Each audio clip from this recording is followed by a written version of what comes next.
I got into this work because I met Brian Weiss at one of his workshops, and I did a past life regression on stage in front of 500 people.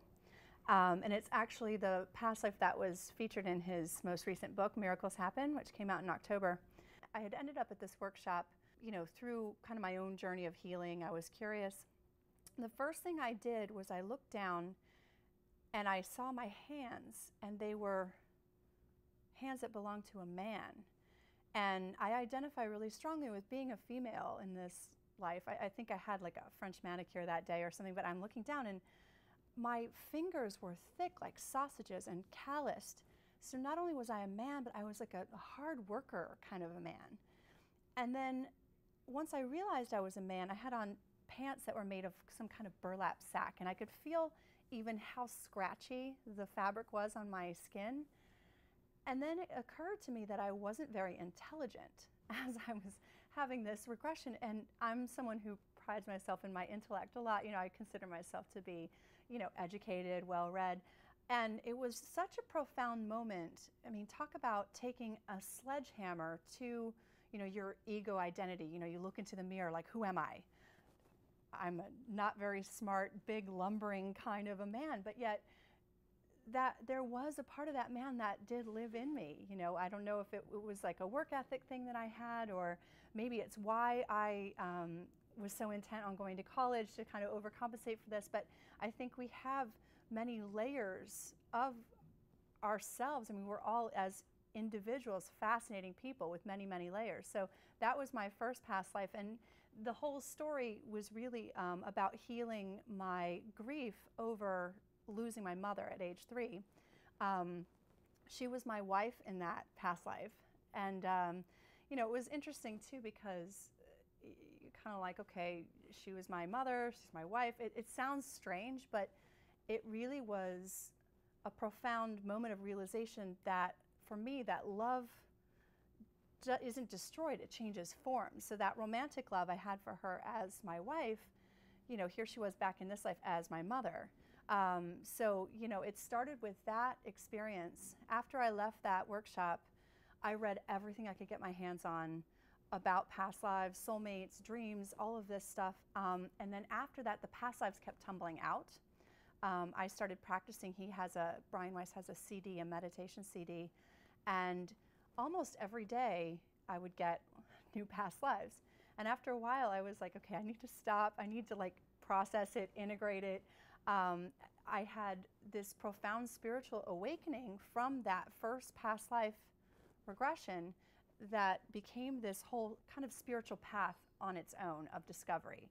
So 6.5 years later, I've recalled more than 40 of my past lives, which I'm a complicated woman, I guess, but it's just how much I needed to heal from, to understand, to change.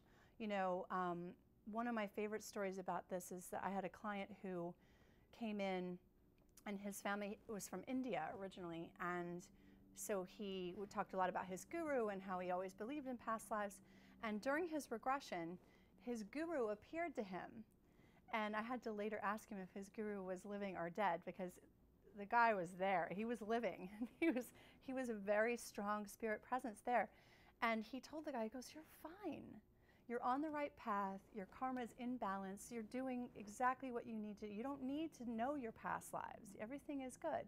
And he left really happy, like, wow. And he left, and I thought, like, my guru did not come and tell me that I was fine. My guru was like, you are messed up. You are on the wrong path. This is how much you need to know and explore and change. I needed to do a full 180 in my life. But then also, too, I believe that part of that was meant to be, I'm able to share with others, having walked the path myself so many times. I've been there. So I kind of feel that aids me as a guide to other people. My most recent past life, I was in Vienna in the 30s. And I actually converted to Judaism in 2001, kind of by random, my own path. I felt drawn to it. I got into studying Kabbalah. But when I was in in college, I had a boyfriend in college who was Jewish, and he invited, I absolutely adored him. We had this wonderful relationship, and he invited me to his family's house to break fast for Yom Kippur, which is a really big deal. You know, you kind of bring your girlfriend home, and his grandparents had been in Auschwitz, and they had the tattoos, and I just remember something clicked in me. I felt never more like I belonged anywhere than I had during that dinner. It was the way the food tasted and the way his parents talked, and it was an energy and a dynamic that I didn't understand. So I did a full conversion to Judaism, which I now realize is from my most recent past life where I did die in the Holocaust. And I do plan to do a full-scale research project about that, because I remembered a number I've read off my arm, you know, and I know what my name was, and there are other people in my life that were in that past life with me as well as many, many others.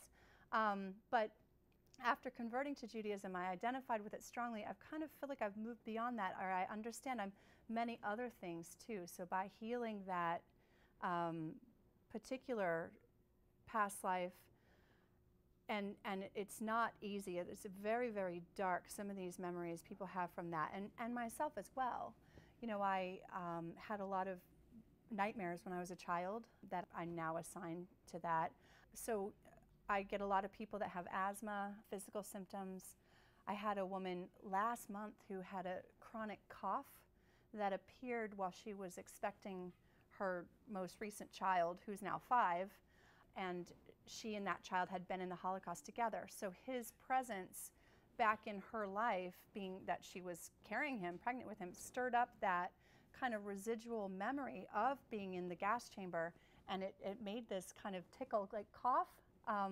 And I haven't spoken to her in a couple weeks since, but the cough went away after her regression, the experience. So yeah, the Holocaust is a big thing to heal for many, many people, not just the people who died in it, the other people who, you know, participated in it even inadvertently. You know, there were definitely the perpetrators of it, but there were many, many other victims as well. So I do get a lot of that in my office. We talk about individual karma, and we talk about group karma and collective karma, and you know, I think that for the Jewish people, I think trying to understand how that kind of collective karma works for them, and this goes way back in history of persecution, but there are other groups that have been persecuted as well.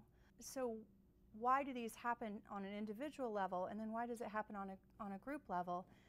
I think the only thing that can say that I've come to understand is that it is for our learning and growth. And as difficult as that might be to tell someone who's a victim or a descendant of a survivor, it would probably seem trite. But you know, if you look at the viewpoint that, you know, over many lifetimes we have these experiences. I also don't find that people who are in a specific culture, religion, ethnicity group reincarnate as that same group. I have a lot of people who are Jewish. I had one woman who, she's a daughter of Holocaust survivors, and in her past life she was a Japanese fighter pilot. So, and she was devastated. She was like, how could I not be in the Holocaust? You know, this is her family's kind of legacy. We're not limited to just one perspective. If you think about that, would make no sense. We're here to learn, and we learn by doing, so we have to learn from all sides, being black, white, rich, poor, male, female, being everything.